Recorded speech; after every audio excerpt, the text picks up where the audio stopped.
Hi, today is quiz number 16 for Civil Services Examination Prelims 2021, 10th of October. Let us begin. First section है polity का। Polity का पहला सवाल है the recognition of Indians right to frame their own constitution was made by. India को जो freedom मिला ना, वो ग्रेजुअली हमारी डिमांड्स बढ़ी। पहले हमने कहा कि हमें डोमिनियन स्टेटस चाहिए, फिर हमने कहा कॉन्स्टिट्यूशन, देन फिर पूर्ण स्वराज की बात हुई, पूर्ण स्वराज। तो पहली दफे रिकॉग्निशन ऑफ इंडियन को मिला कि हम अपना कॉन्स्टिट्यूशन खुद बना सकते हैं। ये रिकॉग्नाइज कब हुआ? अगस्त ऑफर में, कैबिनेट में, क्रिप्स में, माउंटबेटन प्लान में। तो ये जो दौर था ना, वो था दौर वर्ल्ड वॉर टू का, और ब्रिटिशर्स चाहते थे इंडियन का support in this world war two. That is why वो ऐसे कंसेशंस देना उन्होंने स्टार्ट किया था।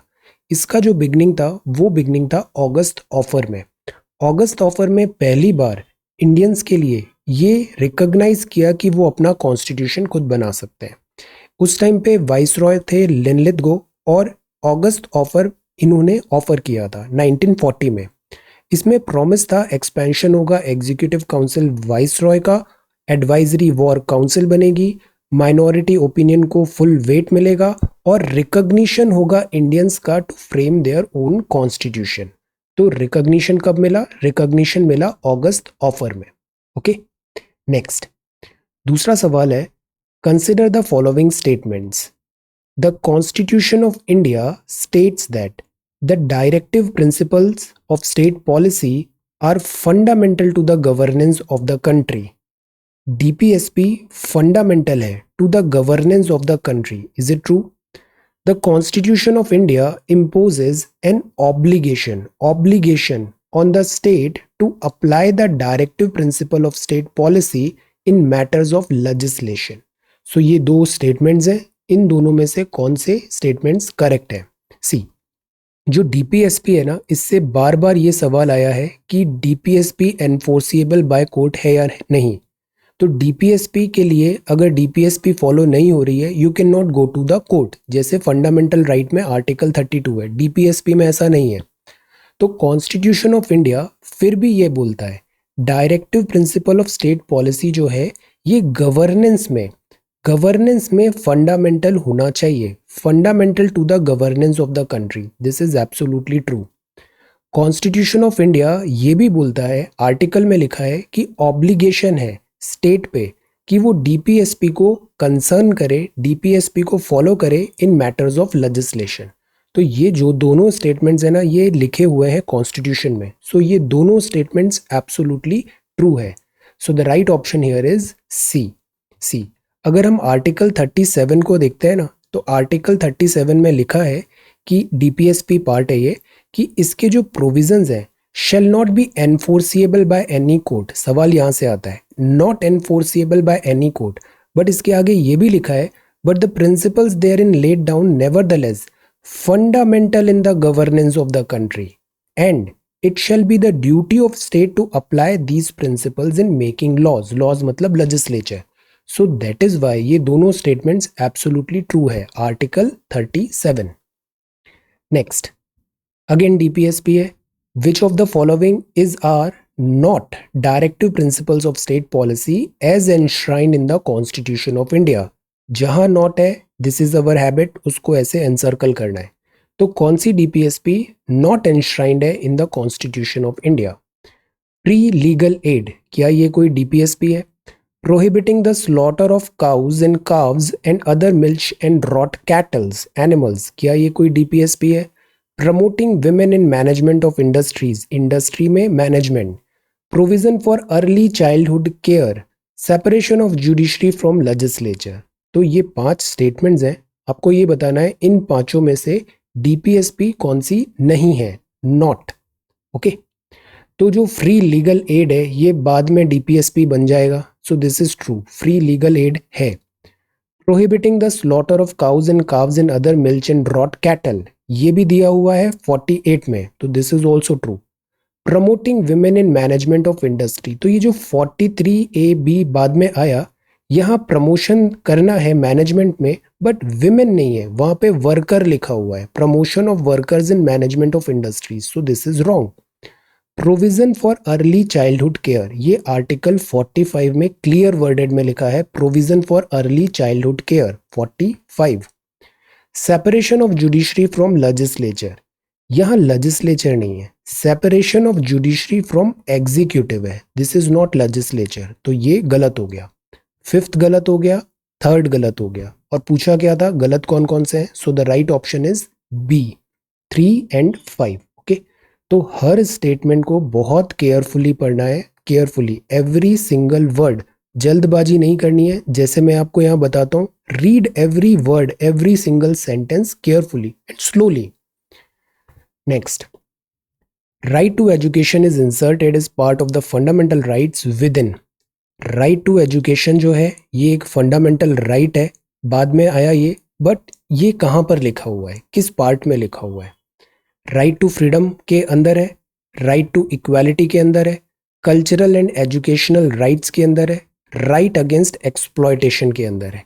अब यहाँ तो इधर ही एजुकेशनल राइट्स लिखा हुआ है, cultural and educational rights, but जो सवाल है उसमें क्या पूछना चाहता है कि जो राइट टू एजुकेशन स्पेसिफिकली जो मेंशन है वो कहाँ पर है, स्पेसिफिकली जो मेंशन है वो कहाँ पर है, फंडामेंटल राइट्स, तो ये कहाँ पर है, this is in right to freedom. Right to freedom में स्पेसिफिकली आर्टिकल 21A में फंडामेंटल राइट है, right to education. Okay, so the right option is ए।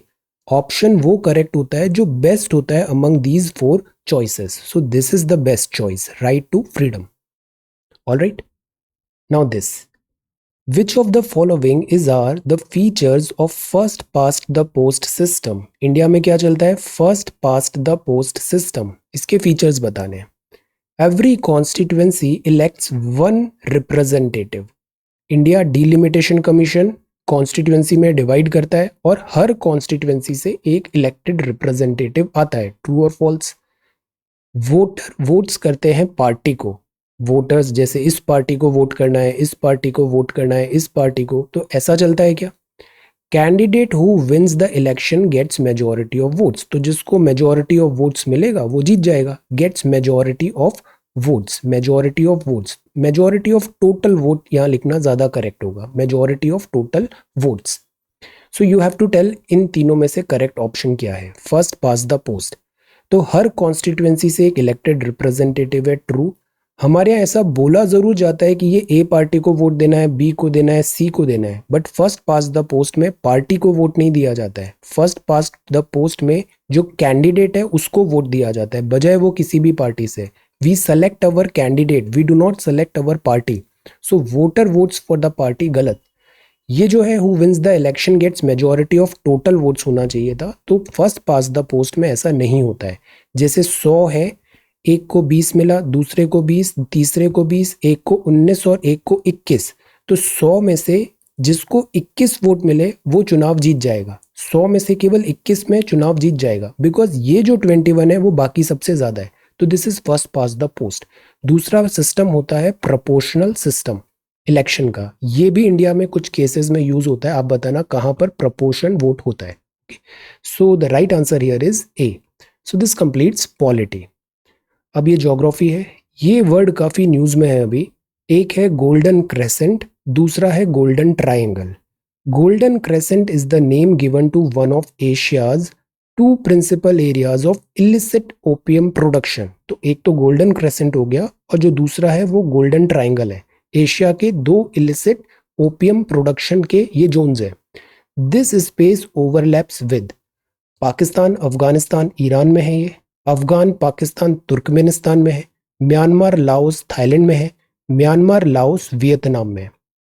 तो जो गोल्डन क्रेसेंट है, गोल्डन क्रेसेंट क्या होता है, गोल्डन क्रेसेंट है A, this is in Pakistan, Afghanistan, Iran, और जो ट्रायंगल है वो इधर साउथ एशिया में, साउथ ईस्ट एशिया में है। ओके, नेक्स्ट है 7th, with reference to the intertropical convergence zone ITCZ, consider the following statements. पहला, ITCZ is also known as doldrum. ITCZ is an area encircling the earth near the equator where the northeast and southeast trade winds converge. ITCZ has no effect on tropical formation. तो यह extreme statement है, no effect on tropical cyclone formation. You have to tell इनमें से correct statements क्या है. ITCZ क्या होता है? जैसे ये अर्थ है, ये जो सेंटर है, दिस इज ITCZ. यहाँ पे बनता है ट्रेड विंड जैसे कन्वर्ज हो रही है, तो इंटर ट्रॉपिकल, ये ट्रॉपिक्स एरिया है, इंटर ट्रॉपिकल कन्वर्जेंस जोन. तो ये डोल्ड्रम है या हॉर्स लैटिट्यूड है? तो this is doldrum. Horse latitude high pressure 23.5 degree north south, तो दिस इज डोल्ड्रम. ITCZ वो एरिया है इक्वेटर में जहां पे दोनों विंड्स कन्वर्ज हो रही है, north east and south east. Absolutely true. ITCZ has no effect on tropical cyclone formation. हमने ट्रॉपिकल साइक्लोन फॉर्मेशन में साइक्लोजेनेसिस पढ़ा है, उसमें एक कंडीशन होती है कोरियोलिस इफेक्ट, रोटेशन. तो रोटेशन तो ITCZ में होगा ही नहीं, बिकॉज 0 डिग्री के पास में, तो इसका कोई ऐसा एक्टिव कॉन्ट्रीब्यूशन नहीं है. सो ये तीनों के तीनों स्टेटमेंट ट्रू है, ये भी ट्रू है, ये भी ट्रू है और ये भी ट्रू है. Alright, next, consider the following statements. The earth rotates faster at the equator than it does at the poles. तो अर्थ ऐसे रोटेट कर रही है, टिल्टेड भी है, ज्यादा फास्ट इक्वेटर पे है बजाय पोल्स के. Coriolis force is more affected by earth's revolution than its rotation. तो अर्थ सन के चारों तरफ रिवॉल्यूशन भी कर रही है और एक्सिस पे रोटेट भी कर रही है. तो कोरियोलिस फोर्स को क्या डोमिनेट करेगा? पहला स्टेटमेंट जो है, faster at the equator than it does at the poles, ये एब्सोल्युटली ट्रू है.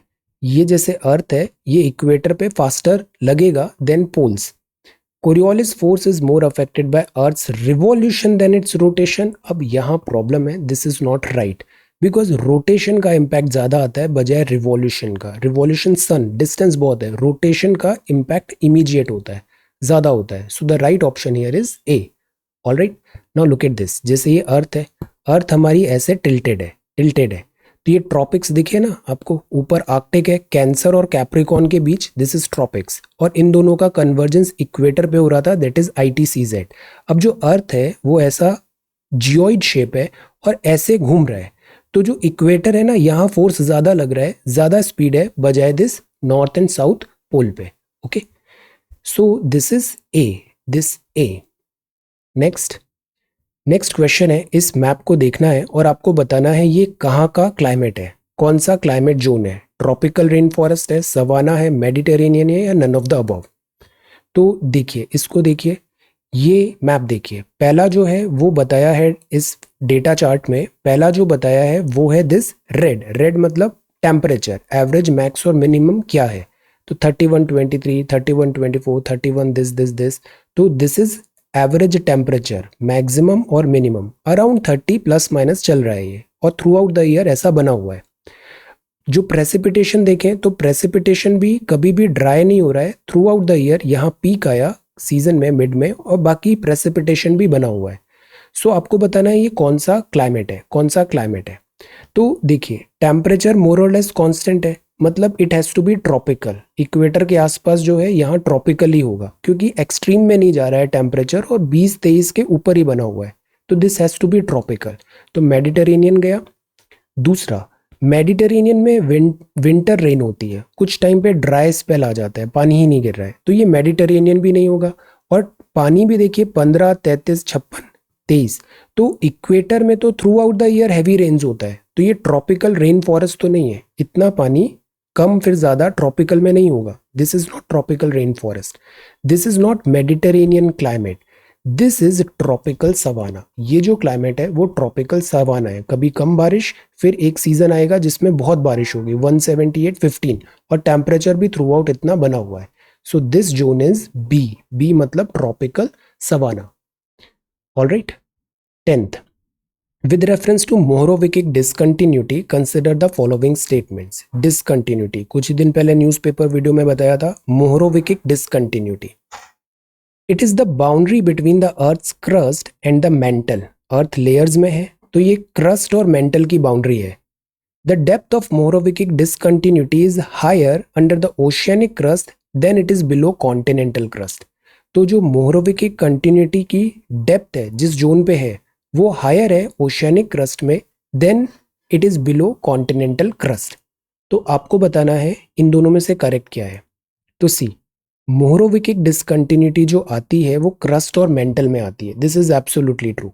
सेकेंड स्टेटमेंट में प्रॉब्लम क्या है, ओशियन ऑलरेडी डेप्थ पे है, ये कॉन्टिनेंट की हाइट है, ओशियन ऑलरेडी थोड़ा नीचे की तरफ है, तो यहाँ मोहरोविकिक कंटिन्यूटी हायर नहीं लोअर होगी under the oceanic crust than in continental crust.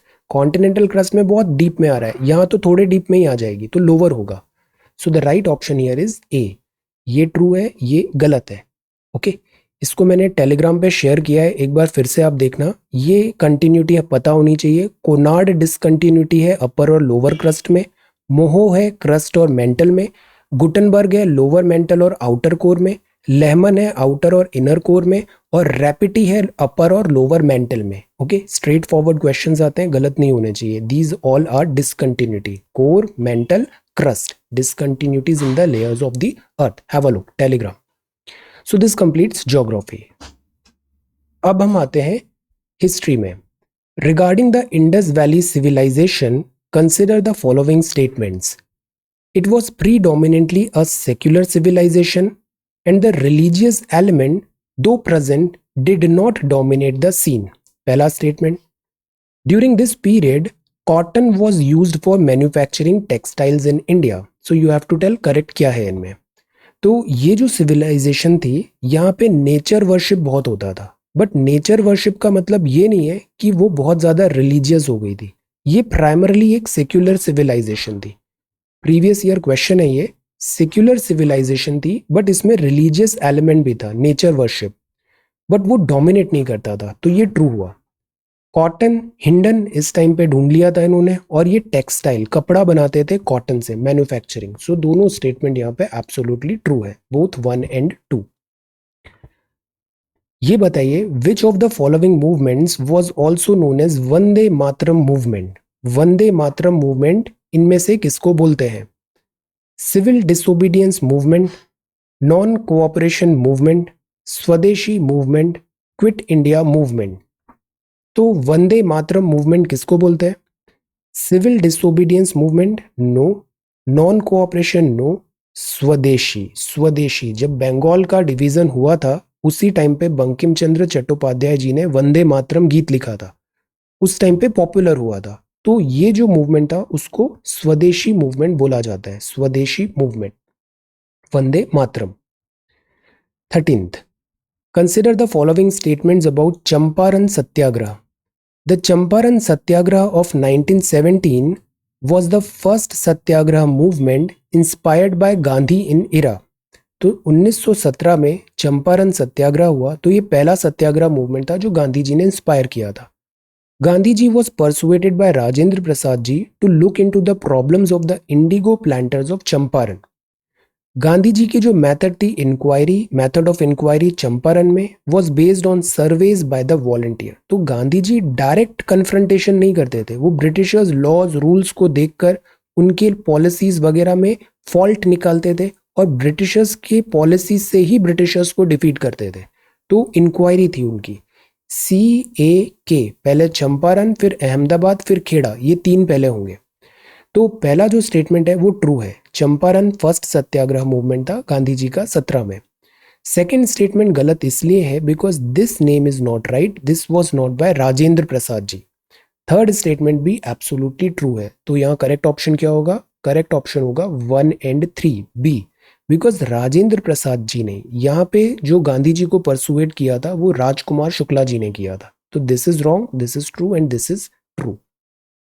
14th, अब सेकंड सी हो गया, अब ए। ये तीनों बहुत इंपॉर्टेंट है, अक्सर सवाल आते हैं। अहमदाबाद, अहमदाबाद मिल स्ट्राइक 1918 में led by Gandhi ji was based on the issue of, क्यों हुई थी ये स्ट्राइक? इनह्यूमन ट्रीटमेंट था मिल वर्कर्स का by the management, objection of management था on participation of worker in the freedom struggle, वो अलाउ नहीं कर रहे थे कि वर्कर्स फ्रीडम स्ट्रगल में क्यों काम कर रहे हैं, plague bonus of the previous year to workers, और या फिर लार्ज स्केल में नौकरी से निकाल रहे थे, ले ऑफ्स। तो ये जो अहमदाबाद मिल थी कारखाना था, यहाँ पे स्ट्राइक इसलिए हुआ क्योंकि यहाँ बात थी बोनस देने की, बोनस, प्लेग बोनस 35%, जो बाद में ये मुकर गए थे। तो गांधी जी गए और बोले बोनस तो देना पड़ेगा, और फिर फाइनली 35% बोनस दिया। So this is C, plague bonus for the previous year to workers. 15th, with reference to Sangam literature, consider the following statements. Sangam literature, Tamil Sangam important. Sangam literature जो है इसकी थीम क्या है? Sangam literature deals with emotional material topics जैसे कि love, war, governance, trade and this bereavement. Greatest Tamil scholar है Thiruvalluvar, lived during the Sangam age. तो इन दोनों में से कौन से स्टेटमेंट ट्रू है? ये जो संगम है ना, साउथ इंडिया तमिल कॉन्ग्रीगेशन हुआ था और तमिल लिटरेचर में इसका बहुत सिग्निफिकेंस है. तो दिस इज वेरी इंपॉर्टेंट, अक्सर सवाल आए हैं. और ये जो दोनों है ना, ये एब्सोल्युटली ट्रू है. ये थीम है इस पूरे संगम लिटरेचर की. This is true, this is also true. So the right option is C, both 1 and 2. So this completes history. Now let us come to economics. Economics में हम बात करते हैं अनएम्प्लॉयमेंट की. Unemployment caused due to the workers living far from the regions and are unable to move to the locations where jobs are available is an example of which type of unemployment? Migrant worker crisis हुआ तो लोगों को शहरों से दूर जाना पड़ा, unemployment बढ़ा. तो unemployment caused by this type is what? कौन सा एग्जाम्पल है? साइक्लिकल. अब शब्द में ही लिखा है साइक्लिक, मतलब 12 में से कुछ महीने ऐसा होगा काम नहीं होगा, फिर साइकिल आएगी, फिर काम नहीं होगा, फिर काम आ जाएगा. So this is a cycle.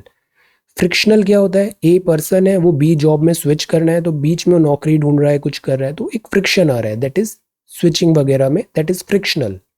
Structural और डिस्गाइज. डिस्गाइज जैसे हम देखते हैं फार्मिंग, एग्रीकल्चर में 3 लोगों के काम में 10 लोग लगे हुए हैं, तो इन अ वे वो बाकी लोग अनएम्प्लॉयड ही हैं, डिस्गाइज्ड है वो बिकॉज अनएम्प्लॉयमेंट. स्ट्रक्चरल एम्प्लॉयमेंट ये है कि फंडामेंटल बॉटलनेक है सिस्टम में और उसको ओवरकम नहीं किया जा पा रहा है, that is structural unemployment. So this is C. Surplus reserve RBI का ट्रांसफर होता है गवर्नमेंट ऑफ इंडिया में, will come under which of the following. जैसे आरबीआई है, आरबीआई की इनकम होती है, आरबीआई लोन देता है, ट्रेजरी बॉन्ड्स वगैरह, तो आरबीआई की इनकम होती है. आरबीआई अपनी इनकम में जो उसका कॉस्ट वगैरह है, बफर वगैरह है जो रखना है, इस सारे मार्जिन्स के बाद जो बचता है ऊपर उसको बोलते हैं सरप्लस. वो सरप्लस आरबीआई एक्ट में लिखा है कि वो गवर्नमेंट को ट्रांसफर कर देगा. तो RBI time to time surplus ऐसे गवर्नमेंट को ट्रांसफर करती है और गवर्नमेंट को विंडफॉल गेन हो जाता है. तो ये जो है वो किस कैटेगरी में रखेगी सरकार अपने खातों में? मार्केट बोरोविंग में रखेगी and other liability. Non tax revenue receipt है, नॉन डेट कैपिटल रिसीट है, डेट रिसीट है. अब सी, ये जो पैसा आया, इस पैसे से लाइबिलिटी भी क्रिएट नहीं हुई है ना, लाइबिलिटी इनफैक्ट कोई इंपैक्ट आया नहीं, और ये जो है कैपिटल एसेट भी नहीं बना. तो this is revenue, revenue receipt है. और ये नॉन टैक्स है बिकॉज ये टैक्स लगा के रेवेन्यू नहीं मिला, ये सरकार को ऐसे ही मिल गया just like that. So this is non tax revenue receipt. Receive हुआ नॉन टैक्स से revenue, non tax revenue receipt. Okay, तो ये कैपिटल नहीं था, ये रेवेन्यू था बिकॉज लाइबिलिटी वगैरह क्रिएट नहीं हो रही है इससे और एसेट्स भी नहीं बन रहे, तो ये रेवेन्यू रिसीट है but non tax in nature है. So the right option here is B, non tax revenue receipts. 18th, ये वर्ड भी बड़ा बजवर्ड है, बना हुआ साल भर न्यूज में. Which of the following statements are true regarding the term force majeure which was recently in the news? GST council में सेंटर ने स्टेट्स को बोल दिया फोर्स मेजर, जीएसटी कंपनसेशन नहीं हो पाएगा. It is generally treated as breach of contract. तो क्या ये ब्रीच ऑफ कॉन्ट्रैक्ट हुआ? Unforeseeable circumstances that prevent someone from fulfilling a contract. Unforeseeable कोविड-19 हो गया, कॉन्ट्रैक्ट फुलफिल नहीं हो पा रहा है. Includes an act of God or natural disasters, war or war-like situations, epidemic, pandemic, etc. तो करेक्ट क्या है? तो सी, फोर्स मेजर हुआ मतलब अनफोर्सिएबल सर्कमस्टेंसेस हुए. गवर्नमेंट ने बोला हम टैक्स कंपनसेट करेंगे, बट गवर्नमेंट को क्या पता था कोविड-19 आ जाएगा और लॉकडाउन लग जाएगा. तो अनफोर्सिएबल सर्कमस्टेंसेस है, तो वो कॉन्ट्रैक्ट फुलफिल नहीं कर पा रही, तो this is force majeure. Unforeseeable circumstances में ये सब चीज़ें इंक्लूडेड है, war, disaster, epidemic, pandemic etcetera. ये ट्रू है, ये ट्रू है. तो फोर्स मेजर को ब्रीच ऑफ कॉन्ट्रैक्ट नहीं बोलते हैं, ये अंडरस्टैंडिंग होती है कि अनफोर्सिएबल के कारण ये फुलफिल नहीं हो रहा है. So the right option is B. ये ट्रू है, ये ट्रू है, ये गलत है. 19th, 2020-21 का इकोनॉमिक सर्वे जो आया, इस इकोनॉमिक सर्वे का थीम क्या है? सेल्फ रिलायंट इंडिया बनाना है हमें, बिकॉज सेल्फ रिलायंस होना ज़रूरी है. Foreign dependence, logistics, supply chain issues, self reliant India should be our theme. Save करो लाइव्स एंड लाइवलीहुड्स को. डोमेस्टिक कंजम्पशन लेड ग्रोथ करो, बिकॉज हमने प्रोडक्शन तो बढ़ा दिया बट डिमांड नहीं आ रही है, तो डोमेस्टिक कंजम्पशन को बढ़ाओ. वेलफेयर ज़रूरी है ड्यूरिंग कोविड क्राइसिस. कोविड का टाइम है तो इसको हाईलाइट किया है. अब बताओ इसका क्या सर्वे का करेक्ट क्या है. तो सी, जो गेस वर्क होता है ना वो एक हद तक वर्क करता है. नॉलेज का कोई सब्स्टिट्यूट नहीं है, नॉलेज का कोई सब्स्टिट्यूट नहीं है. जितना नॉलेज होगा ना, आप देखना एजुकेटेड गेस भी उतने ही रिफाइन होंगे.